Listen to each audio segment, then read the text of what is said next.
कार्यक्रम के पुण्यार्जक हैं स्वर्गीय श्री सवाईलाल जैन जी की 17वीं पुण्य स्मृति पर श्रीमती चिंतामणि सवाईलाल जैन परिवार, कन्नौज, मुंबई। वह माध्यस्थ भाव का पात्र है ऐसा कहा, वो दया का भी पात्र नहीं है ये कहा। इसका अर्थ ये होता है क्योंकि करुणा, दया, अनुकंपा उस व्यक्ति के ऊपर की जा सकती है जो धर्म को चाहता है, नहीं है वह धर्म सभा में बैठ करके भी वह अपात्र माना जाता है। हाँ, आपको अच्छा नहीं लगता, अच्छा लगे अथवा बुरा लगे, क्योंकि सत्य कड़वा होता है, दवाई कड़वी होती है। आप तो ये ना हो तो ले, हम जबरदस्ती थोड़ी कर रहे हैं। सभा में बैठने मात्र से वह धर्मात्मा थोड़ी है, धर्म को आत्मसात कर रहा है वही धर्मात्मा है, अन्यथा ओम शांति है। बिल्कुल, क्योंकि जो विपरीत वृत्ति वाला है उसके प्रति माध्यस्थ भाव रखने के लिए आगम की आज्ञा है और गुरु की आज्ञा है। आचार्य महाराज कहते हैं हमें उलझना नहीं किसी से। सुन रहे हैं आप ध्यान से सुने। आचार्य महाराज का ये कहना, मुझे किसी से उलझना नहीं, जो सुलझना चाहता है उसके सामने कुछ बात कही जा सकती है और कहूंगा। जिसको उलझना है, उलझने की जिसको आदत पड़ गई है, उलझता चला जाएगा। अनंत काल से उलझा हुआ है और अनंत काल तक वह उलझता ही रहेगा। किंतु ये ध्यान रखो, यदि वह दूसरे को उलझाना चाहता है, होश हवास के साथ उलझाने का प्रयास करे, वो उलझाने वाला वो व्यक्ति उलझ सकता है। हाँ, ये ध्यान रखो, जिसके अंदर दूसरे को उलझाने के भाव है वो कभी भी सुलझ सकता है क्या? संसार से ऊपर उठ सकता है? संभव ही नहीं। इसलिए विपरीत वृत्तो माध्यस्थ भाव ऐसा, विपरीत वृत्ति वालों के प्रति देशना है ही नहीं। महाराज देशना का पात्र कौन है? मात सफेद दृष्टि है क्या? हमने थोड़ी कहा है। मिथ्या दृष्टि भी देशना सुनने का पात्र हो सकता है, लेकिन पात्रता उसके अंदर है तो देशना ही आ जाती है। दो मिथ्या दृष्टि आप ध्यान से सुनेंगे, दो मिथ्या दृष्टि है, कोई भी उसमें से सम्यक दृष्टि नहीं, किंतु दो मिथ्या दृष्टि होकर के भी एक अधोगति का पात्र हो रहा है और एक पूर्णगति का पात्र हो रहा है।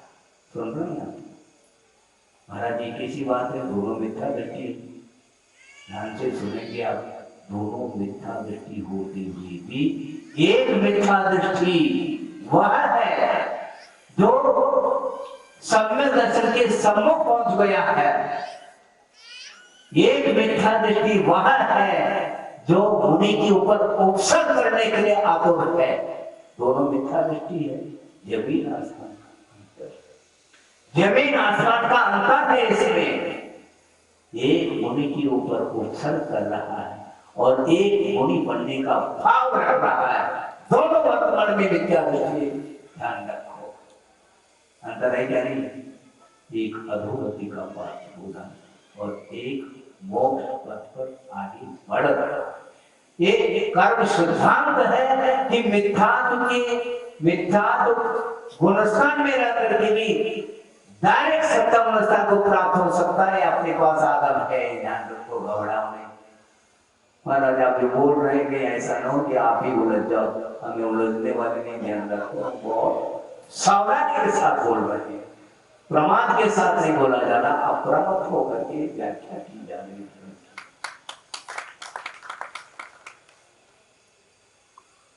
अर्थ ये है जिसकी कषाय बंधुतम होती चली गई है, वह मिथ्या दृष्टि होकर के भी वह सम्यक दर्शन के सम्मुख पहुंच जाता है। अगले पल में एक साथ सम्यक दर्शन, एक साथ रत्नत्रय को अंगीकार करके अंतर्मुख में वह मुक्त हो जाता है। ध्यान रखो, कौन होता है? जो बंध कषायी होता है।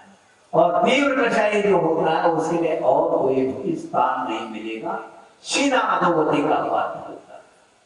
इसलिए आप 10 दिन में बड़ी सावधानी के साथ आलस छोड़ करके आस्था के साथ यदि धर्म श्रवण करेंगे, निश्चित रूप से आपके जीवन में भी बख्शमान आ सकता है।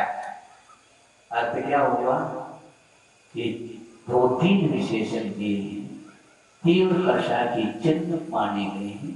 अपनी आत्मा की प्रशंसा करना और पूज्य पुरुषों में दोष ग्रहण करने का स्वभाव रखना और वैर धर्म च सुवीरम कहा, चिरकाल तक जो वैर धारण करता है वह कभी भी सत्पात्र नहीं हो सकता।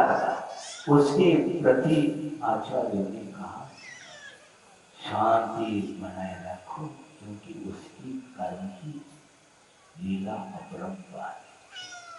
कषाय की वो लीला उसकी हो रही है, उसको हम कुछ नहीं कह सकते, क्योंकि होनहार कोई भी वस्तु हुआ करती है।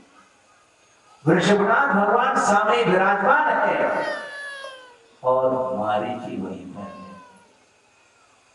उपदेश का असर हुआ, बोलो। मारीची वहीं पर है और वृषभनाथ बैठे हैं और असर हुआ नहीं हुआ। क्यों? असर उसी के ऊपर होता है जिसके पास सर होता है। हाँ, उपदेश असरकारी उसी को उपदेश हो सकता है जिसके पास आस्था है। मारीची जैसे ऐसे अनंत जीव भटक रहे हैं, अकेला एक मारीची नहीं, ध्यान रखो, ऐसे अनंत है संसार में मारीची। केवल उसी को मारीची अपन बोल रहे हैं, ऐसा नहीं। जो विपरीत चलता है वही मारीची बनता है, ध्यान रखना। हाँ, सम्यक दर्शन की चर्चा करते हो और सम्यक दर्शन का कोई पता नहीं, सम्यक दृष्टि का क्या कर्तव्य होता है, उसके आचरण कैसे होते हैं। सम्यक दृष्टि हमेशा ये ध्यान रखो, किसी के ऊपर भी विपत्ति आती है तो सामने खड़ा रहता है। अवेदा की चर्चा आपने सुनी है क्या? एक महाराज ध्यान में लीन है, ज्यादा कथा को लंबा नहीं करना हो क्योंकि कुछ विषय भी देना है। ध्यान में लीन है और एक सामने से शेर आ रहा है। मुनि महाराज गुफा में बैठे हैं और एक शुकर, ये घूमने वाले शुकर नहीं, जो जंगली शुकर होते हैं, वो शेर को भी पछाड़ने की क्षमता रखते हैं। वो ऐसे जंगली सुअर देख लिया उसने, शेर जा रहा है, बस्ती में जा रहा है और भावना उसके अंदर है कि भीतर ध्यान में लीन है और भक्षण की भावना को लेकर के जा रहा है। मस्त चाल से जा रहा है, किंतु उससे भी पहले छलांग लेकर के आकर के खड़ा हो गया कौन? और जंगली सुअर। और वो कह रहा है नो एडमिशन विदाउट परमिशन, मेरे अनुमति से तुम भीतर जाओगे, देख लेना। और यही हुआ, आपस में संघर्ष हो गया और उस संघर्ष में दोनों का अवसान हो रहा है। क्या सुना? उस संघर्ष में शेर और सूखा दोनों का अवसान हो गया, किंतु सूखा स्वर्ग चला जाता है और शेर अधोगति का पात्र बनता है। क्यों? जिसके अंदर हिंसा के परिणाम है, जिसके अंदर भक्षण के परिणाम है, वह कभी भी उत्थान का पात्र नहीं हो सकता, वो कभी भी उत्थान को प्राप्त कर ही नहीं सकता। संक्षिप्त में अपने अभयदान के प्रकरण में ये आचार्य समन्वय ने कहा,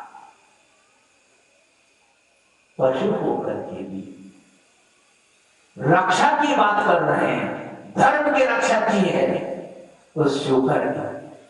ये ध्यान रखो, आप ही धर्म की रक्षा कर रहे हैं ऐसा नहीं, धर्म की रक्षा उस शुकर ने और प्राणों को न्यौछावर कर दी उसने, किंतु धर्म की रक्षा की।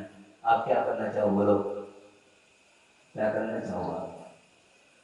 डूबते हुए धर्म को बचाना चाहिए। और आपकी भूमिका अलग है, श्रवण की भूमिका अलग है। श्रवण आगम के अनुरूप उपदेश लेकर के धर्म की रक्षा कर सकता है, करते हैं। और आपके पास जो कुछ भी साधन है उसके माध्यम से धर्म की रक्षा करना आपका भी परम कर्तव्य होता है। यदि नहीं कर रहे तो आप कायर से ढोंगे, ध्यान रखो।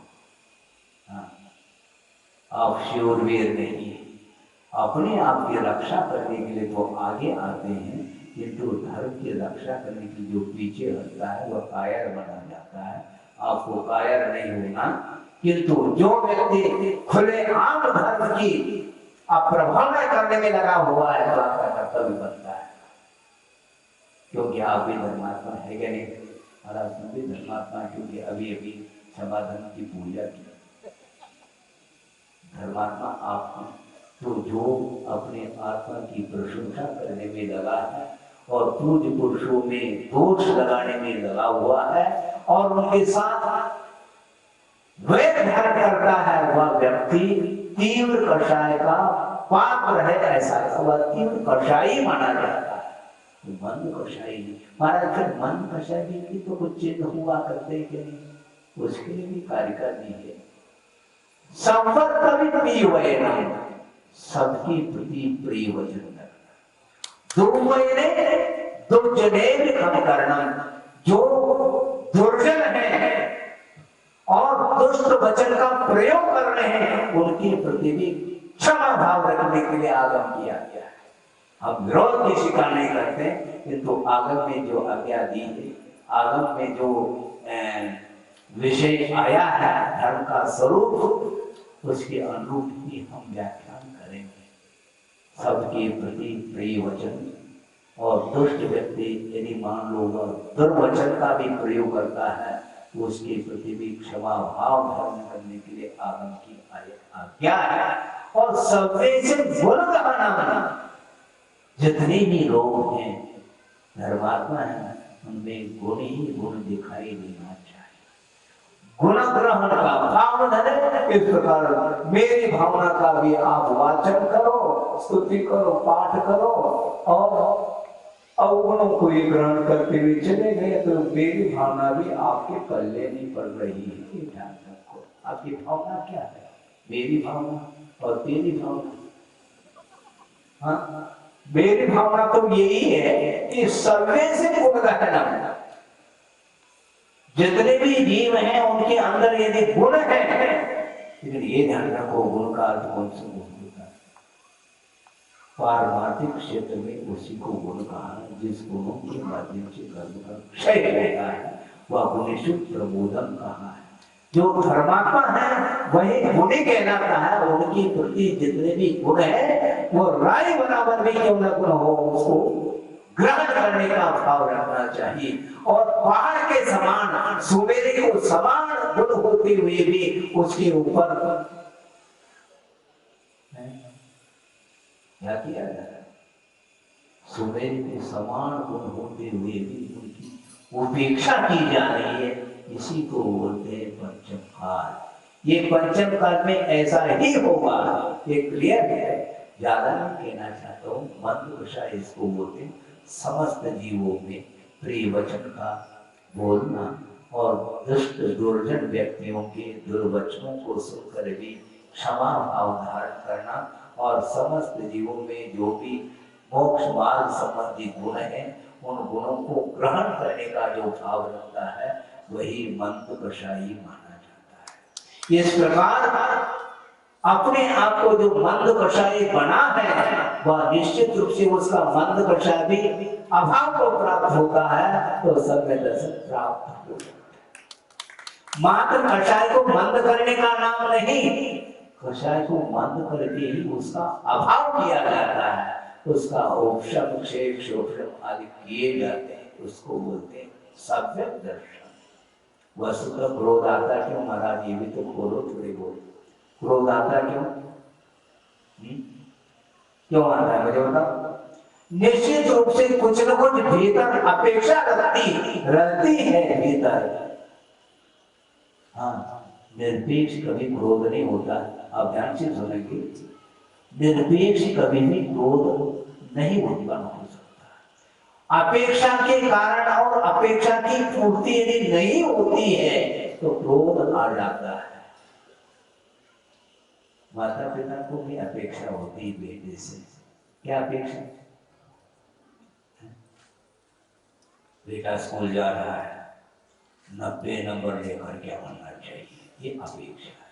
मान लो उसने 80 नंबर लाए, समझ रहे?